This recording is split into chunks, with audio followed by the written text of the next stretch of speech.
উত্তপ্ত হয়ে ওঠে এই মিনি স্টিল পাড়া। সিউড়ি থানার পুলিশ ঘটনাস্থলে আসে, পুলিশকে ঘিরে ব্যাপক বিক্ষোভ হয়, হেনস্থা করার অভিযোগ ওঠে।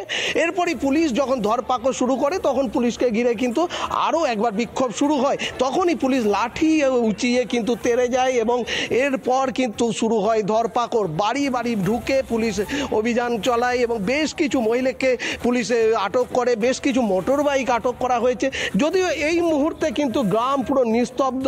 আমি আমার ভিডিও জার্নালিস্টকে একটু দেখাতে বলবো, এই হচ্ছে গ্রাম এবং গ্রামকে কার্যত পুরুষ শূন্য হয়ে পড়েছে। কোনো গ্রামে কোনো আওয়াজ নেই। বেশ কিছু মহিলাকে ইতিমধ্যেই আটক করা হয়েছে। আমি একটু দেখব যে এই বাড়িগুলোতে কেউ আছেন কিনা এবং আমি যে চেষ্টা করব যে বাড়িগুলোতে কেউ রয়েছেন কিনা সেটা জানার। এদিকে তোমায় বলে রাখি যে এই যে মিনি স্টিল পাড়া, এখানে বাবু আনসারি এবং ইয়াসিনের মধ্যে গোষ্ঠীদ্বন্দ্ব কিন্তু দীর্ঘদিনের এই গোষ্ঠীদ্বন্দ্ব এবং গোষ্ঠীদ্বন্দ্বকে কেন্দ্র করে, জমি বিবাদকে কেন্দ্র করে কিন্তু গোষ্ঠীদ্বন্দ্ব হয় এবং তারপর কিন্তু এই ইয়াসিন বলছি, কেউ আছেন বাড়িতে? কেউ আছেন বাড়িতে? কেউ আছেন? দেখো বাড়িতে এই মুহূর্তে এই বাড়িতে কোনো সারা শব্দ পাওয়া গেল না। অন্য আরও যে বাড়িগুলো রয়েছে আশেপাশে সেই বাড়িগুলোতে কেউ আছে কিনা আমি একটু দেখার চেষ্টা করব, বা যদি থাকে তাহলে কথা বলার চেষ্টা করব যে ঠিক কী ঘটনা ঘটেছিল। এবং এই যে যারা যে দুজনকে বলা হচ্ছে যে আগ্নেয়াস্ত্র হাতে নিয়ে আসা হয়েছিল, বলছি বাড়িতে কেউ আছেন? আছেন বাড়িতে? বলছি কি হয়েছিল দিদি? বাচ্চাকে জ্বর হয়ে গেছে, আচ্ছা দেখো, মহিলা বলছেন যে তিনি ছিলেন না, তার বাচ্চা অসুস্থ, তার শিশু অসুস্থ রয়েছে, তাই তিনি ডাক্তারখানা গেছিলেন। অন্যদিকে এই আরেকটি বাড়ি রয়েছে, সেখানে কেউ রয়েছেন কিনা আমি সেটা দেখার চেষ্টা করবো।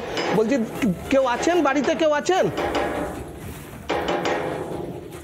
অর্থাৎ কার্যত শুনশান পুরো গ্রাম এবং পুরুষ শূন্য তো বটেই, এবং মহিলাদেরকে যেহেতু আটক করে নিয়ে যাওয়া হয়েছে স্বাভাবিকভাবে আর কেউ বেরিয়ে আসছেন না। এদিকে পুলিশ মোতায়েন রয়েছে এখনও যাতে পরিস্থিতি নিয়ন্ত্রণে থাকে। আমার ভিডিও জার্নালিস্ট দেখাচ্ছে, দেখো মহিলা পুলিশ কর্মীরা কিন্তু এখানে বসে রয়েছে এই মুহূর্তে, এবং যখনই তাদের কাছে নির্দেশ আসবে তারা আবার অভিযানে নামবে, রেড করবে এবং ধরপাকড় আবার শুরু হতে পারে, এমনটা আমরা পুলিশ শুনতে জানতে পারছি। আজ পুলিশ যখন বিক্ষোভের মুখে পড়ছে, যখন পুলিশকে ঘিরে বিক্ষোভ দেখানো হচ্ছে, তারপর পুলিশ ধরপাকড় শুরু করছে যে প্রশ্ন বিরোধীরা করছে। এখানে তো সব থেকে বড় প্রশ্ন, দুই দুষ্কৃতী আগ্নেয়াস্ত্র হাতে গ্রামে ঢুকে যাচ্ছে, পুলিশের কাছে কোনো তথ্য নেই, কোনো খবর নেই, গ্রামবাসীরা তাদেরকে ধরে ফেলে, পাকড়াও করে, তারপর পুলিশ যায়, তারপর পরিস্থিতি উত্তেজনা তৈরি হয়, পরিস্থিতি উত্তপ্ত হয়ে ওঠে, গ্রামবাসীদের ধরে ধরে পাকড়াও করে পুলিশ। দেখুন সেই ছবি, দেখুন কিভাবে লাঠিপেটা করা হচ্ছে, এলাকায় লাঠিচার্জ করছে পুলিশ। স্থানীয় মানুষ যারা দুষ্কৃতীদের ধরে ফেলেছিল তাদেরই মারধর করছে পুলিশ, এই অভিযোগ উঠে আসছে সরাসরি সিউড়ি থেকে। স্থানীয় বাসিন্দারা তারা ঠিক কি বলছেন, তাদের সঙ্গে কথা বলেছিলেন আমাদের প্রতিনিধি মনোরঞ্জন, কি বলছেন তারা শুনবো। দীর্ঘদিন ধরে একটা ল্যান্ড নিয়ে ঝামেলা চলছে। মুখ্যমন্ত্রী বারবার বলছে যে যারা জমি দখল করবে তাদের নিয়ে কড়া অ্যাকশন লেগ, কিন্তু এরা বারে বারে কিছু না কিছু একটা করছে। আমাদের একটা ফ্যামিলি গোটা গ্রামকে অশান্তি করে রেখেছে। আমাকে জোড়হাত করে নিবেদন যে আমাদের গ্রামবাসীকে বাঁচতে দেন এবং আমাদেরকে বাঁচতে দেন। আমার কাছে আর কিছু চাওয়া পাওয়া নাই। ওরা দিন দুপুরে আগ্নেয়াস্ত্র নিয়ে ঢুকে যাচ্ছে, আমরা বাঁচবো কোথায় যাব? যদি এখন আমরা দিনে সেফ নাই তো রাতে কি করে সেফ থাকবো? আর এই বিষয়ে নিয়ে আমরা কথা বলেছিলাম ধ্রুব সাহার সঙ্গে। ধ্রুব সাহা তিনি ঠিক কি বলছেন শুনবো।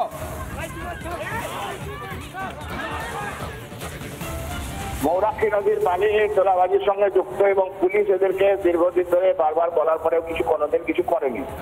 এখন ভাগের বকরার পরিস্থিতি একটু অবনতি হয়েছে। রাজ্যের মুখ্যমন্ত্রী বলেছেন ভালো করে চালাতে হবে, সেজন্য চালাতে যাওয়ার পরে দেখা যাচ্ছে যে এরকম ধরনের ঘটনা ঘটছে।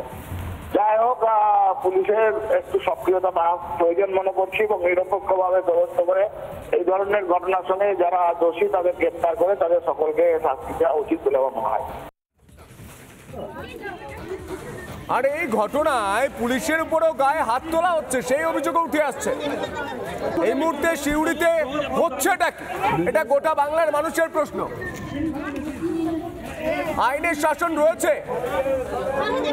দুষ্কৃতীরা গ্রামে ঢুকে যাচ্ছে আগ্নেয়াস্ত্র হাতে। আমরা থ্রিলার সিনেমাতে দেখেছি, আমরা বিভিন্ন ওয়েব সিরিজে দেখেছি, সিনেমায় দেখেছি, এবার চাক্ষুষ করছি এ বাংলায়। আর এই ঘটনায় তৃণমূল নেতা কাজল শেখ তিনি ঠিক কি বলছেন শুনবো।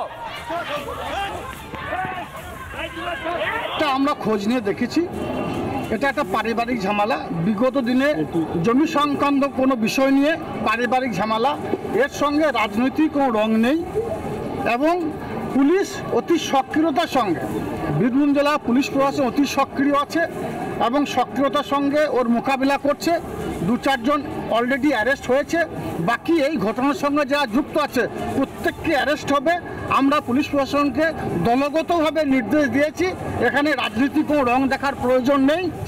সিউড়ি পাশে ঝাড়খণ্ড, তো ঝাড়খণ্ড থেকে আগ্নেয়াস্ত্র সাপ্লাই করা হয় বীরভূম জেলাকে উত্তপ্ত করার জন্য। এবার দেখতে হবে আগ্নেয়াস্ত্র কোথা থেকে এসেছে, কীভাবে এসেছে।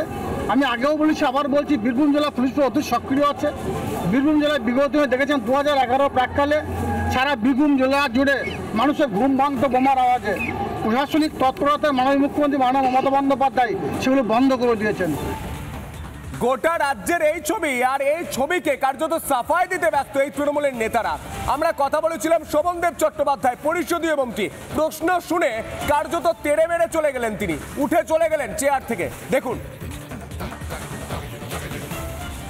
সিউড়িতে দেখা যাচ্ছে 2 জন আগ্নেয়াস্ত্র দিয়ে দাপাদাপি করছে, মালদাতে দেখা যাচ্ছে আগ্নেয়াস্ত্র নিয়ে গুলি চালিয়ে একদম কম্পিটিশন চলছে। কি হচ্ছে বলুন তো? এই সিউড়িতে এখনই ঘটছে, প্রায় ধস্তাধস্তির মতো পরিস্থিতি, আগ্নেয়াস্ত্র নিয়ে দাপিয়ে বেড়াচ্ছে। এগুলোকে আমি দেখেছি যখন ওই মেয়ে নির্যাতন চলছে, যখন হেলে পড়া বাড়িতে হেলে পড়া বাড়ি চলছে, এটা তোমাদের খোরাক।